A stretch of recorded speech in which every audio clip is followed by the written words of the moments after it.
Okay, welcome, welcome, welcome. We're going to be reading George R. R. Martin's The Game of Thrones. Good book. Encourage you to read it for yourself. This is, of course, not a substitute for the original. I encourage you to read the original. Great book. Great book. And this is for the purposes of commentary, reaction, etc. All rights reserved. George R. R. Martin and his associated publishers. Keep in mind, I am not a professional voice actor or book reader or anything of the such. So, gonna be a little bit of scuff here and there. But let's try to have fun anyway, huh? Prologue. We should start back, Jared urged as the woods began to grow dark around them. The wildlings are dead. Do the dead frighten you? Sir Waymar Royce asked with just the hint of a smile. Jared did not rise to the bait. He was an old man, past 50, and he'd seen the lordlings come and go. Dead is dead, he said. We have no business with the dead. Are they dead? Royce asked softly. What proof have we? Will saw them, Jared said. If he says they are dead, that's proof enough for me. Will had known they would drag him into the quarrel sooner or later.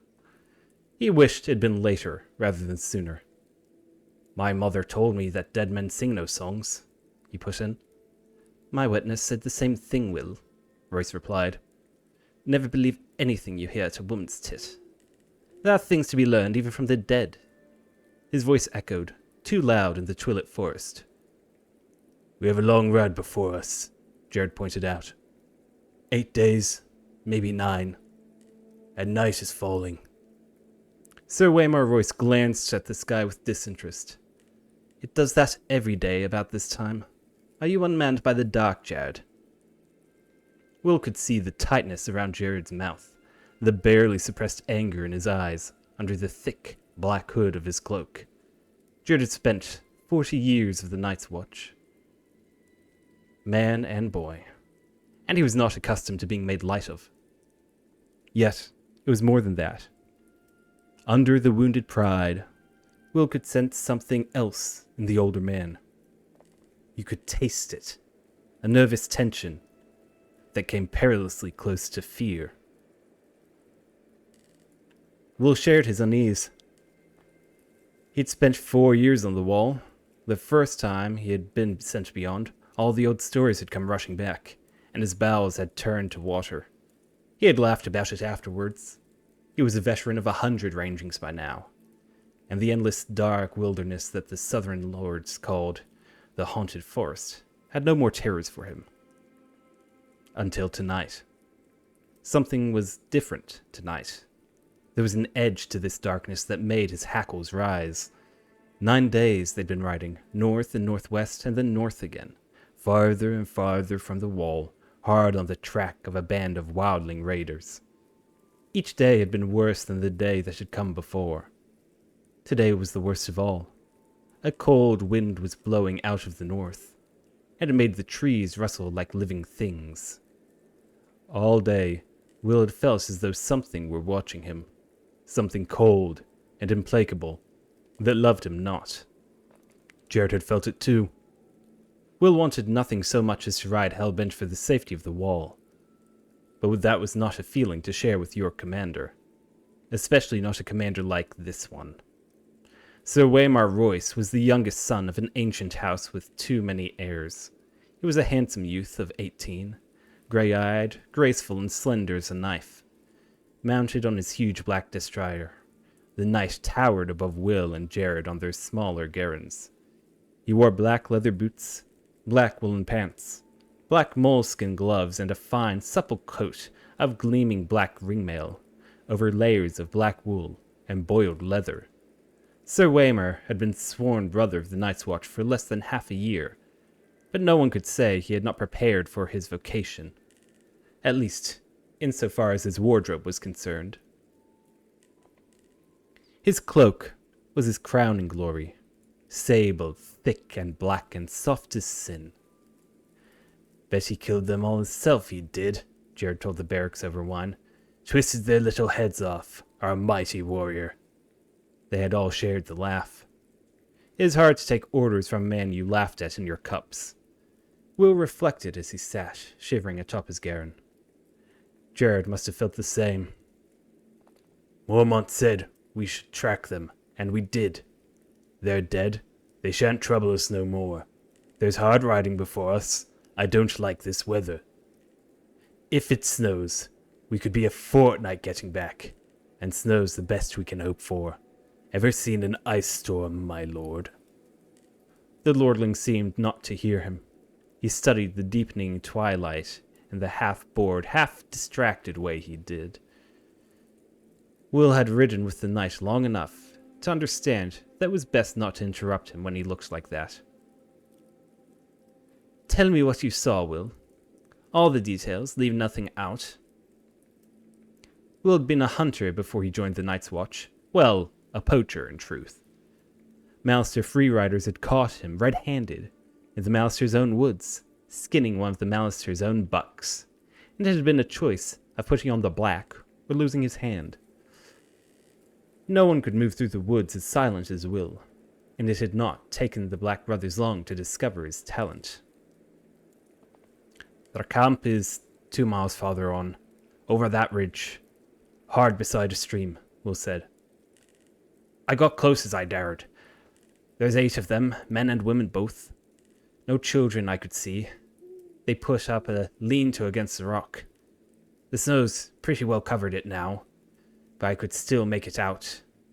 No fire burning, but the fire pit was still plain as day. No one moving. I watched a long time. No living man ever lay so still. Did you see any blood? Well, no, Will admitted. Did you see any weapons? Some swords, a few bows. One man had an axe, heavy-looking, double-bladed. A cruel piece of iron. It was on the ground beside him, right by his hand.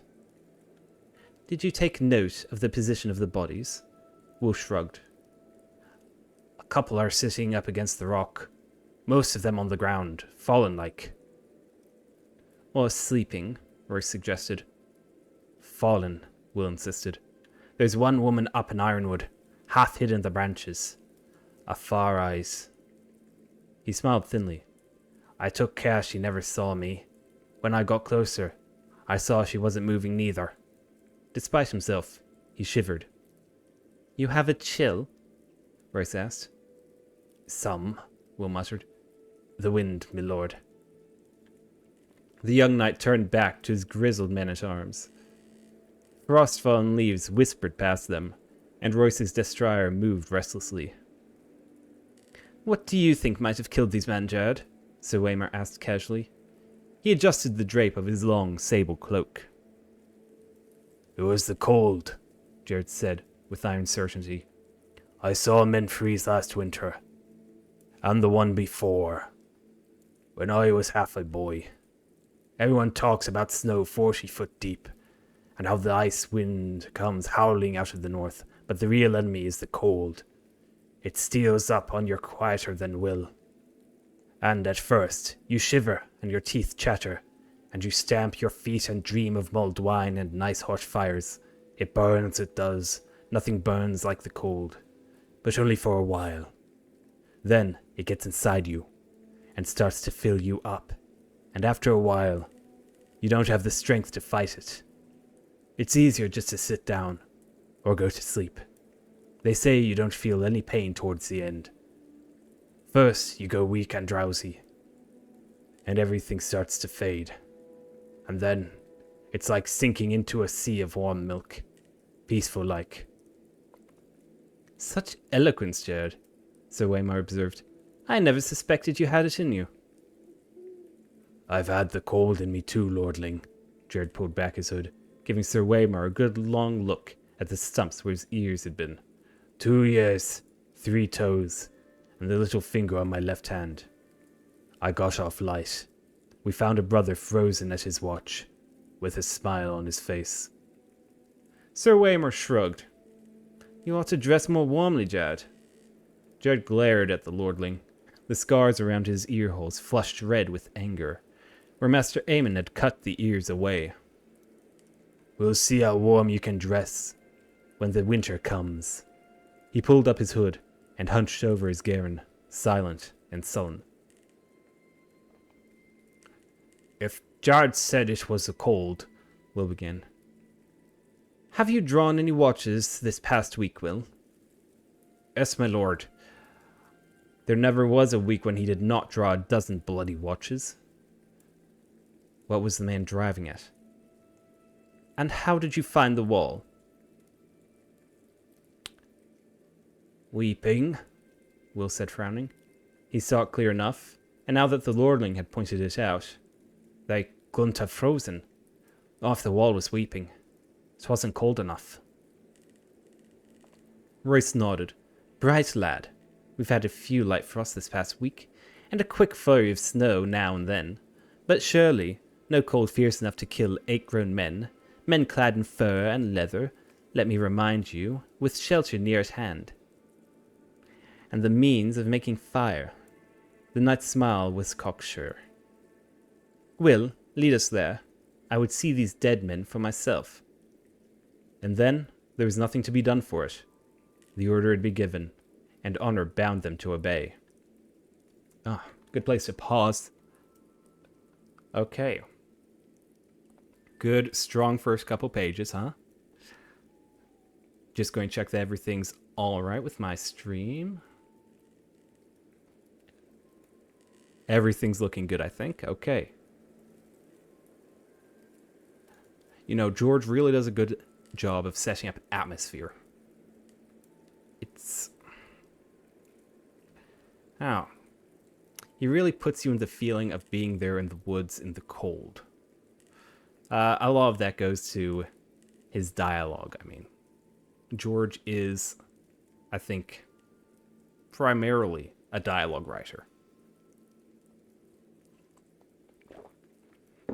Because it's not really his prose that's getting you into the sense of how cold and desolate and fearsome this place is. It's more, well, Jared's monologue right there before. Okay, before I bore you all to death, let's get back to it, huh? Will went in front, his shaggy little garron picking the way carefully through the undergrowth. A light snow had fallen the night before, and there were stones and roots and hidden sinks lying just under its crust, waiting for the careless and the unwary. Sir Waymore Royce came next, his great black destrier snorting impatiently. The warhorse was wrong mount for ranging. But try and tell that to the lordling. Jared brought up the rear, the old man-at-arms muttering to himself as he rode. Twilight deepened. The cloudless sky turned a deep purple, the color of an old bruise, then faded to black. The stars began to come out. A half-moon rose. Will was grateful for the light. We can make better pace than this, surely, Royce said when the moon was full risen. Not with this horse, Will said. Fear had made him insolent. Perhaps my lord would take care to take the lead. Sir Waymore Royce did not deign to reply. Somewhere, off in the wood, a wolf howled. Will pulled his garron over beneath an ancient gnarled ironwood, and dismounted. Why are you stopping? Sir Waymore asked. Best to go the rest of the way on foot, my lord. It's just over that ridge.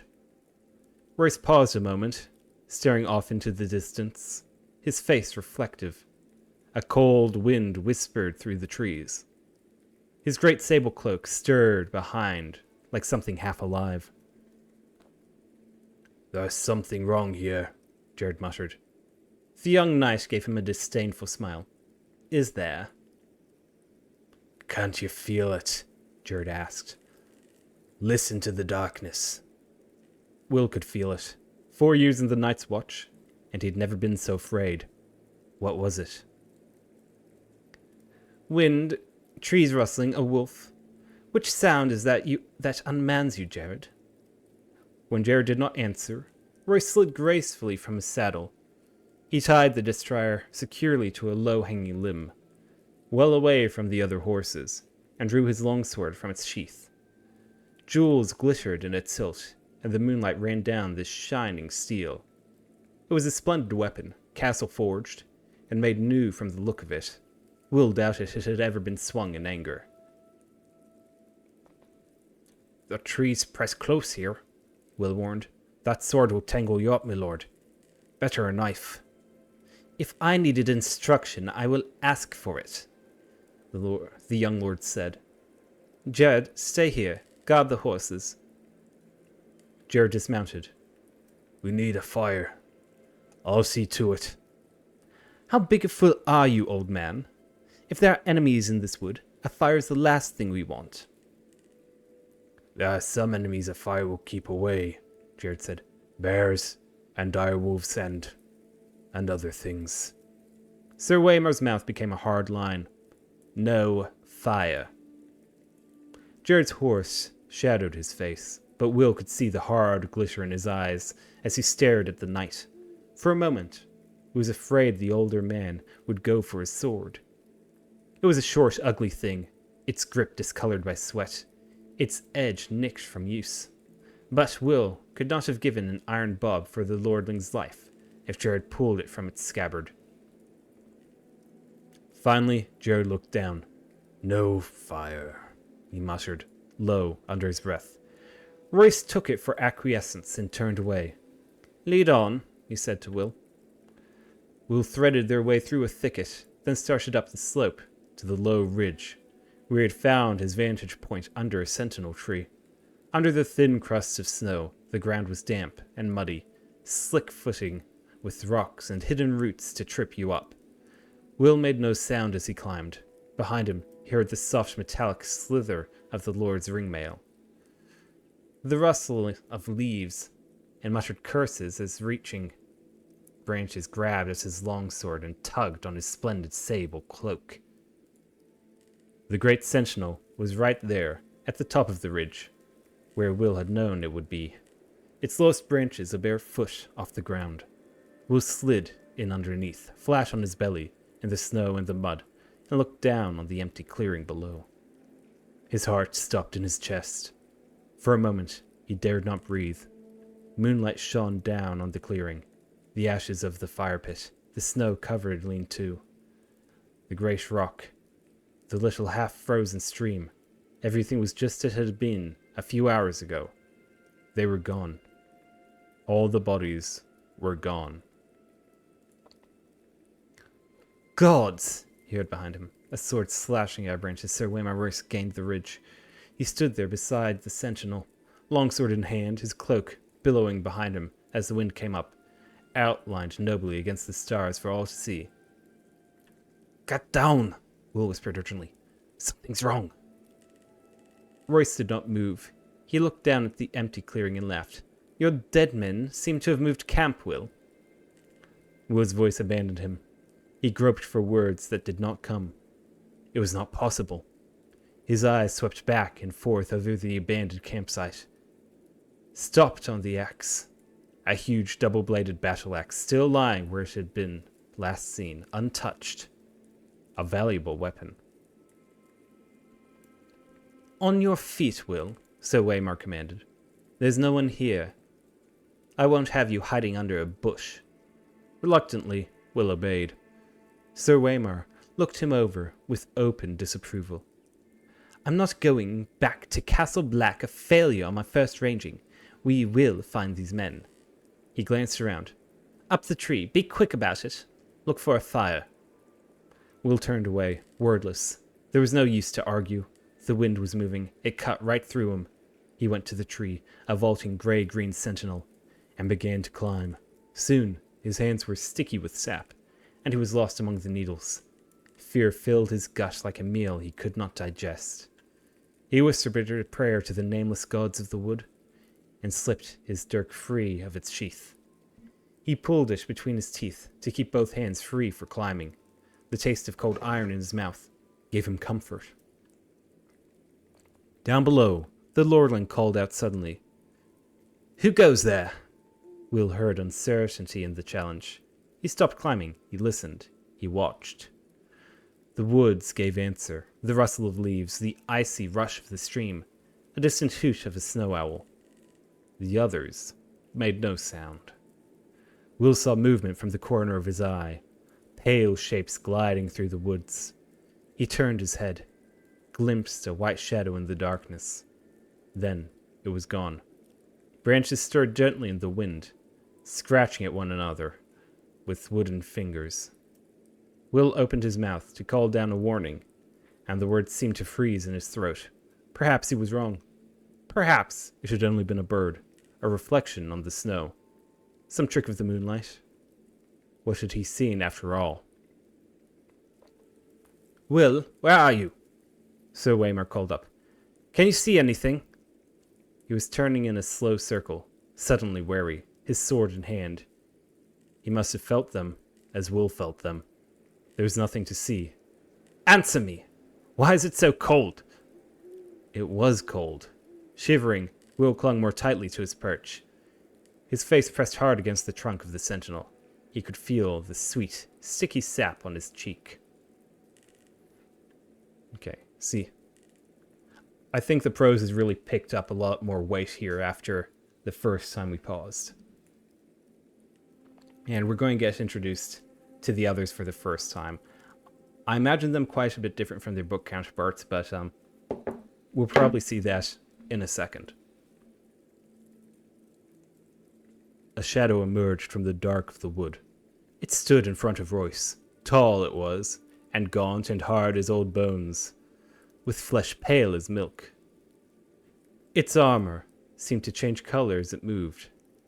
Here it was white as new-fallen snow, there black as shadow, everywhere dappled with deep gray-green of the trees. The patterns ran like moonlight on water, with every step it took. Will heard the breath go out as Sir Waymar Royce in a long hiss. "Come no farther," the lordling warned, his voice cracking like a boy's. He threw the long sable cloak back over his shoulder to free his arms for battle, and took his sword in both hands. The wind had stopped. It was very cold. The other slid forward on silent feet. In its hand was a longsword like none that Will had ever seen. No human metal had gone into the forging of that blade. It was alive with the moonlight, translucent, a shard of crystal so thin that it seemed almost to vanish when seen edge on. There was a faint blue shimmer to the thing, a ghost-like light that played around its edges, and somehow Will knew it was sharper than any razor.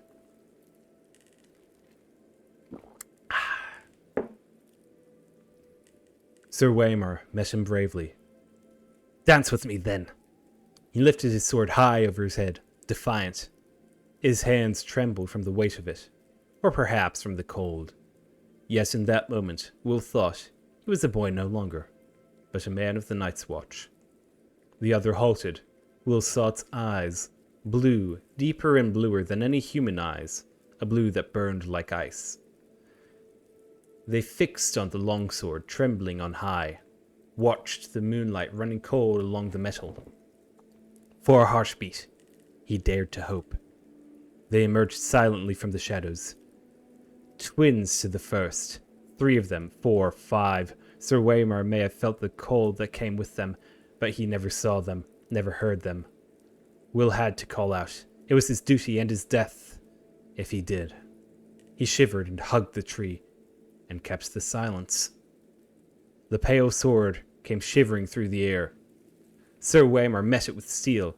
When the blades met, there was no ring of metal on metal, only a high, thin sound at the edge of hearing, like an animal screaming in pain.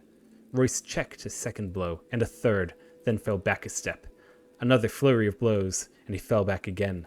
Behind him, to the right, to left, all around him, the watchers stood patiently, faceless, silent, the shifting patterns of their delicate armor making them all but invisible in the wood. Yet they made no move to interfere. Again and again the swords met, until Will wanted to cover his ears against the strange, anguished keening of their clash. Sir Waymar was panting from the effort now, his breath steaming in the moonlight. His blade was white with frost. The others danced with pale blue light. Then Royce's parry came a beat too late. The pale sword bit through the ringmail beneath his arm. The young lord cried out in pain. Blood welled between the rings. It seemed in the cold, and the droplets... it steamed in the cold, and the droplets seemed red as fire when they touched the snow. Sir Waymar's fingers brushed his side. His moleskin glove came away soaked with red. The other said something in a language that Will did not know. His voice was like the cracking of ice on a winter lake, and the words were mocking. Sir Waymar Royce found his fury. "For Robert!" he shouted, and he came up snarling, lifting the frost-covered longsword with both hands, and swinging it around in a flat sidearm slash with all his weight behind it. The other's parry was almost lazy. When the blades touched, the steel shattered. A scream echoed through the forest night, and the longsword shivered into 100 brittle pieces. The shards scattered like a rain of needles. Royce went to his knees, shrieking, and covered his eyes. Blood welled between his fingers. The watchers moved forward, as if some signal had been given. Swords rose, and fell all in a deathly silence. It was cold butchery. The pale blade sliced through the ringmail as if it were silk. Will closed his eyes. Far beneath him, he heard their voices, and laughter sharp as icicles. When he found the courage to look again, a long time had passed, and the ridge below was empty. He stayed in the tree, scarce daring to breathe, while the moon crept slowly across the black sky. Finally, his muscles cramping and his fingers numb with cold, he climbed down. Royce's body lay face down in the snow, one arm outflung. The thick sable cloak had been slashed in a dozen places. Lying dead like that, you saw how young he was. A boy. He found what was left of the sword a few feet away, the end splintered and twisted like a tree struck by lightning. Will knelt, looking around warily, and snatched it up. The broken sword would be his proof. Jared would know what to make of it, and if not him, then surely that old bear Mormont or Maester Aemon. Would Jared still be waiting with the horses? He had to hurry. Will rose. Sir Waymar Royce stood over him. His fine clothes were a tatter, his face a ruin. A shard from his sword transfixed the blind white pupil of his left eye. The right eye was open. The pupil burned blue. It saw. The broken sword fell from nerveless fingers. Will closed his eyes to pray. Long, elegant hands brushed his cheek, then tightened around his throat. They were gloved in the finest moleskin, and sticky with blood, yet the touch was icy cold. All right, okay. You see George really get to put his horror chops to use in that prologue. It's really quite unnerving, I think. You know, rereading through that, you really see how, I don't know, it's like all the stuff Jared was saying, all the pros before the others are introduced, or White Walkers as they're called in the show, it's build up, it's, like immediate foreshadowing to them appearing. It's great, and if you know they're coming,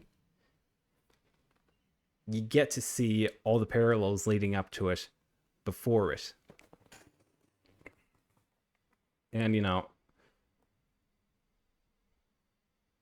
don't know, there's just something about the way George R. R. Martin writes. I mean, I haven't read that many fantasy authors, but, I